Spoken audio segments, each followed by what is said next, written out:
Pourquoi plus un homme reste célibataire longtemps, plus il devient rare, puissant et redouté? Ce n'est pas un hasard, c'est une transformation, une initiation silencieuse que peu comprennent, mais que tout homme viril, stoïque et maître de lui-même doit traverser. Dans cette vidéo, tu ne vas pas simplement l'écouter, tu vas te souvenir de ce que tu es en train de devenir. Tu vas comprendre pourquoi rester seul n'est pas une malédiction, mais une ascension vers ta véritable puissance. Pourquoi les femmes ne te comprennent plus après cette longue solitude? Pourquoi tu deviens plus sélectif, plus fort, plus centré? Pourquoi ton silence dérange et fascine? Parce que ce que tu construis, là dans l'ombre, c'est toi. Un homme qui ne se disperse plus, un homme qui forge son empire intérieur, un homme qui marche seul, non par isolement, mais par choix.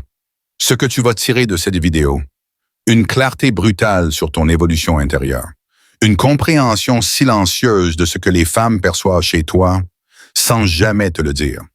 Dans cette solitude naissent les qualités optimistes, la discipline, la force, l'indépendance, l'intégrité, une nouvelle vision de ta valeur masculine forgée dans le silence, affinée par le refus de la dispersion, et surtout, comment cette solitude te propulse vers ta véritable grandeur d'homme, vers ton œuvre, ton royaume, ta mission. Regarde jusqu'au bout. Pas pour moi, pour toi. Parce que ce que tu vas entendre ici va résonner dans ta mémoire longtemps après la fin de cette vidéo. Et si un jour tu t'es demandé « Pourquoi suis-je encore seul ?»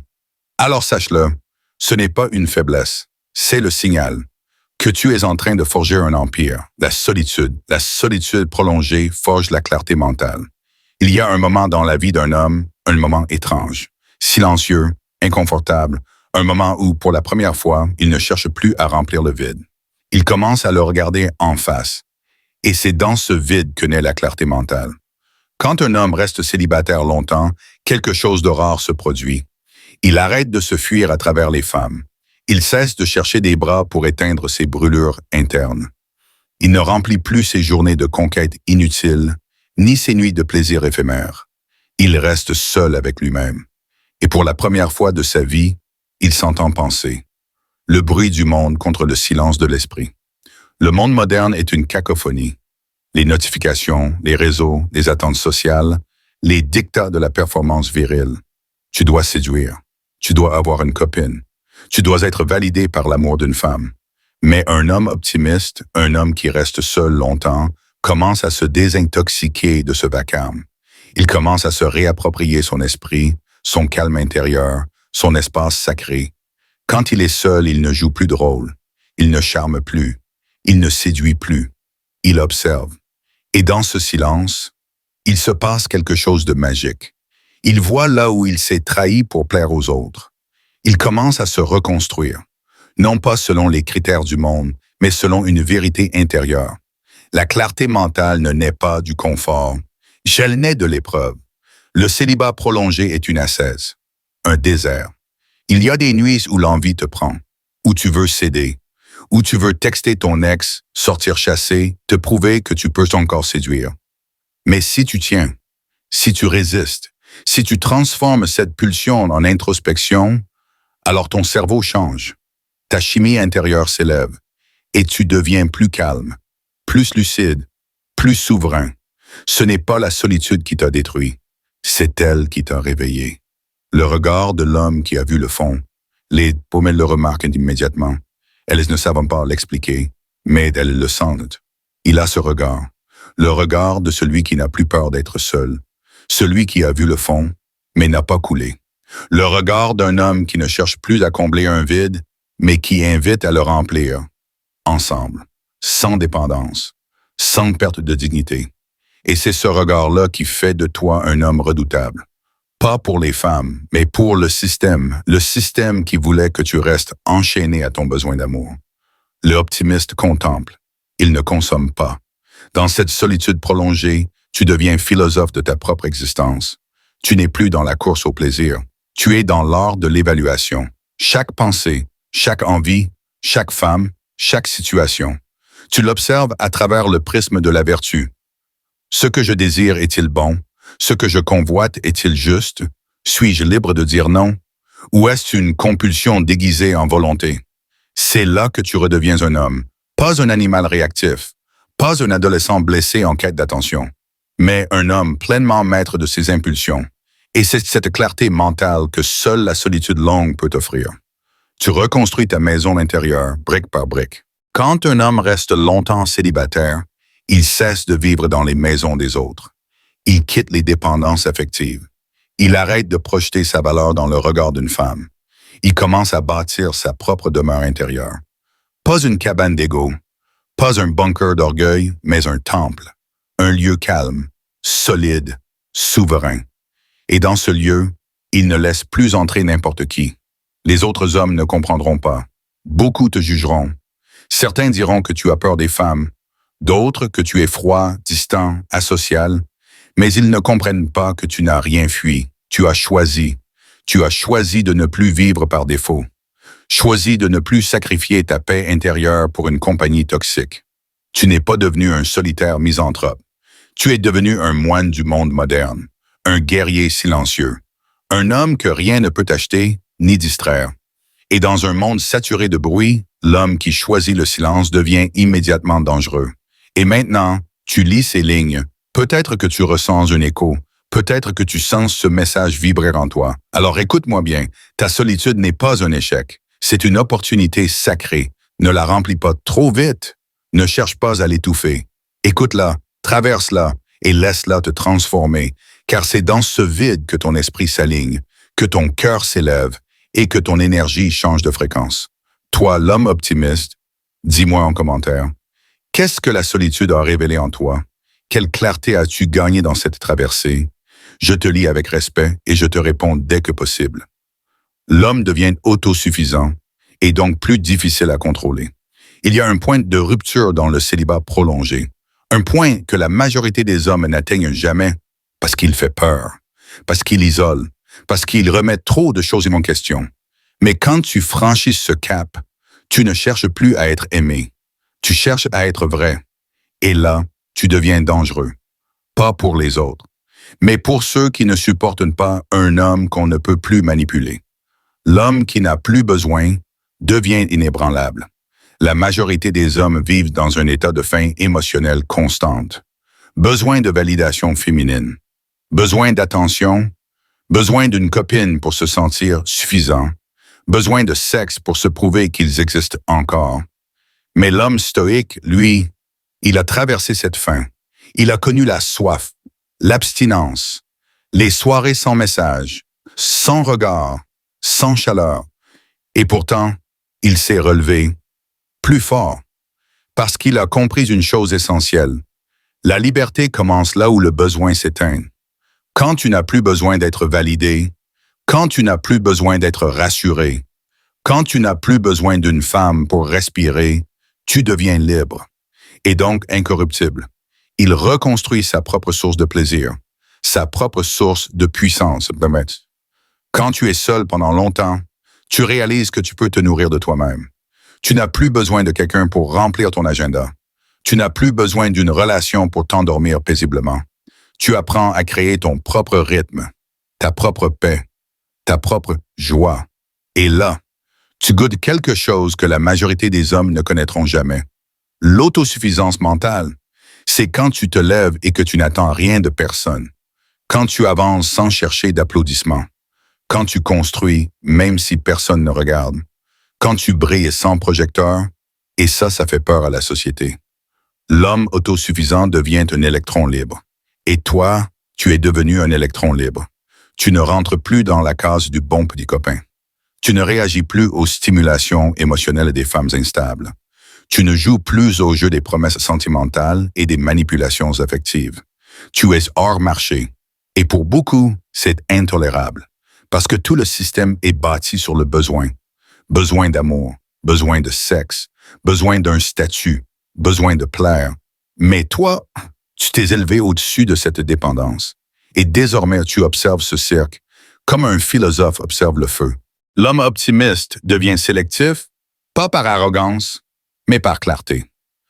Avant, tu voulais plaire à toutes, Maintenant, tu veux te respecter devant une seule. Avant, tu aurais cédé à un joli sourire. Aujourd'hui, tu pèses chaque regard, chaque parole. Ce n'est pas que tu es devenu froid, tu es devenu lucide. Et cette lucidité a transformé ta façon d'aimer. Tu ne veux plus posséder une femme, tu veux créer avec elle. Mais tu sais que pour créer, il faut être deux êtres entiers, pas deux moitiés blessées. Alors tu filtres, tu testes, tu prends ton temps et surtout, tu n'as plus peur de rester seul si elle n'est pas alignée avec ta mission. Tu reconstruis tes standards, ton royaume, ta souveraineté. L'homme célibataire depuis longtemps ne cherche plus une reine pour combler son vide. Il cherche une alliée pour bâtir son royaume. Mais pour cela, il doit d'abord ériger ce royaume seul. Tu poses les murs de ta discipline. Tu ériges les tours de ta vision. Tu traces les frontières de tes principes. Et là, une femme n'entre plus chez toi comme on entre dans un parc public. Elle entre dans un temple. Et si elle n'est pas alignée, elle est poliment raccompagnée à la porte. Ce n'est pas de l'orgueil, c'est du respect de soi. La société ne sait pas gérer un homme qui n'a pas besoin d'amour. Regarde bien, la publicité, la musique, les films, tout te pousse à croire que tu n'es rien sans elle, qu'un vrai homme fait tout par amour, que le bonheur, c'est une belle femme et une famille. Mais toi, tu t'es réveillé. Tu ne fais plus partie du jeu. Tu sais que le bonheur commence en toi. Et que l'amour ne doit pas être une prison dorée, un espace doré, mais un espace de liberté partagée. Et c'est là que tu deviens dangereux pour le système, parce que tu es incontrôlable. Ils ne peuvent plus t'acheter avec de fausses promesses. Ils ne peuvent plus t'effrayer avec la solitude. Tu es un homme debout, seul s'il le faut, digne à tout prix. Et ça, les femmes le sentent, même si elles ne le disent pas. Certaines seront frustrées par toi. Elles te diront « tu es trop distant » ou encore « tu n'as pas de cœur ». Tu fais le dur, mais tu caches quelque chose. Mais au fond, elles le savent. Tu es l'homme rare, celui qui n'est pas là pour être choisi, mais pour choisir. Celui qui ne cède pas à la pression émotionnelle, mais avance selon son code intérieur. Et pour celles qui sont prêtes, tu deviendras le repos de leur tempête. Toi, l'homme optimiste, dis-moi en commentaire. As-tu connu ce moment où tu n'avais plus besoin de personne? Quel pouvoir cette autosuffisance a-t-elle libéré en toi? Je lis chaque message et je réponds avec respect. Il devient plus attirant, mais pour des raisons qu'il ne contrôle plus. Quand un homme reste célibataire longtemps, il ne se transforme pas d'abord dans l'apparence, mais dans sa vibration, dans ce qu'il dégage, dans l'aura silencieuse qu'il porte. Et ironiquement, plus il se détache des femmes, plus il devient mystérieusement attirant pour elles. Pourquoi? Parce que ce qu'il incarne maintenant ne s'achète pas, ne se joue pas, ne se simule pas. Il incarne quelque chose de rare, de brut, de sauvage, ce que la majorité des hommes perdent en courant après l'amour. C'est la présence froide, calme, assurée d'un homme qui n'a plus besoin de séduire. L'absence d'effort devient magnétique. Le monde attend des hommes qu'ils soient actifs dans la séduction, qu'ils draguent, qu'ils relancent, qu'ils prouvent, qu'ils soient disponibles, qu'ils s'excusent, même d'exister. Mais toi, tu ne fais rien de tout ça. Tu ne cours plus. Tu n'écris plus le premier. Tu ne cherches plus à te faire remarquer. Et c'est précisément ce vide, ce désintérêt apparent, qui deviennent un choc psychologique pour beaucoup de femmes. Parce que dans un monde où tous les hommes s'agenouillent, toi tu restes debout. Ton calme devient une provocation silencieuse. Une femme entre dans une pièce. Elle a l'habitude que les regards se tournent. Les hommes sourient, certains rougissent, d'autres cherchent à lui parler. Mais toi, tu lèves à peine les yeux. Tu continues ta lecture. Tu bois ton café. Tu ne bouges pas. Tu n'envoies aucun signal de soumission. Et ce calme devient une arme. Pas une arme de guerre, une arme de distinction. Car tu déclares silencieusement « Ton charme ne m'effraie pas. Je suis plus que ça. Je suis centré, présent, entier. » Et ça, c'est inconcevable pour l'ego d'une femme habituée à être désirée sans mérite. Tu deviens un mystère. Et l'humain est attiré par le mystère. Un homme célibataire depuis longtemps ne parle pas beaucoup de lui. Il observe, il écoute, il répond sans tout dévoiler. Et les femmes sentent qu'il y a du vécu derrière ces silences. Elles sentent que ce n'est pas un silence vide, mais un silence chargé, chargé de douleur, de conquête, de choix radicaux. Elles veulent savoir ce qui t'a rendu comme ça. Pourquoi tu es si calme? Pourquoi tu ne t'emballes pas? Pourquoi tu ne sembles pas avoir besoin d'elles? Tu deviens l'énigme à résoudre. Et dans ce monde bruyant, où tout est visible, l'énigme attire plus que les promesses. Tu vibres une énergie masculine pure. Il y a une chose que les femmes sentent instinctivement. Pas dans ta voix, pas dans tes muscles, mais dans ton aura, et c'est échou. C'est l'énergie masculine brute, celle qui ne se crie pas, qui ne se vante pas, mais qui se ressent. Quand un homme a passé des mois, voire des années seul, à se recentrer sur lui-même, à travailler son corps et forger son esprit, à affronter le vide et le silence, il développe une force silencieuse. Pas de l'agressivité, pas de l'ego, mais une présence stable, verticale, imperturbable. Et cette énergie, elle appelle, elle hypnotise, elle rassure et elle excite. C'est comme sentir la présence d'un lion qui dort. Il ne fait rien, mais il impose le respect. Voilà le paradoxe de l'homme distant. Plus tu sembles inaccessible, plus elle veut te découvrir. Une femme ne veut pas ce qui est facile. Ce qu'elle peut attraper d'un regard, elle le jette d'un haussement d'épaule. Mais ce qu'elle ne peut pas cerner, ce qu'elle ne peut pas contrôler, ce qui lui échappe malgré tous ses jeux de séduction, ça, elle veut le comprendre, le conquérir, l'apprivoiser. Toi, l'homme optimiste, tu n'es pas froid, tu es occupé. Occupé à vivre, à bâtir, à respirer dans ta propre clarté. Et c'est ça qui l'intrigue. Parce qu'au fond, chaque femme cherche un homme qu'elle ne pourra jamais totalement posséder. Tu ne réagis pas à la pression. Tu l'observes.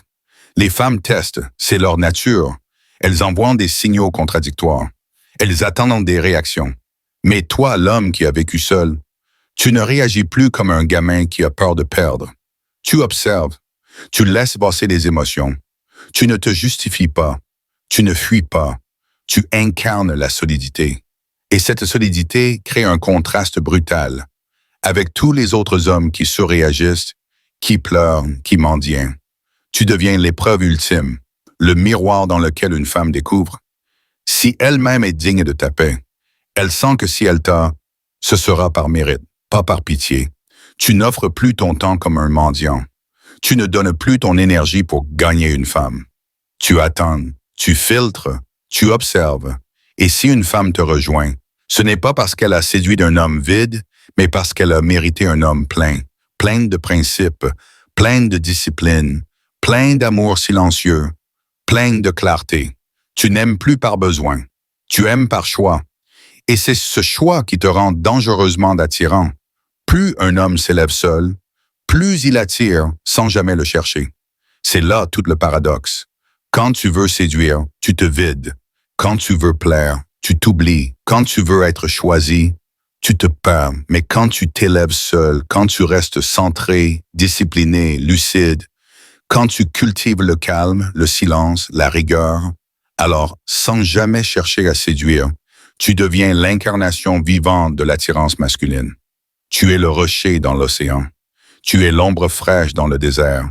Tu es la stabilité dans un monde agité. Tu n'es plus en demande. Tu es en présence. Et cette présence, elle attire.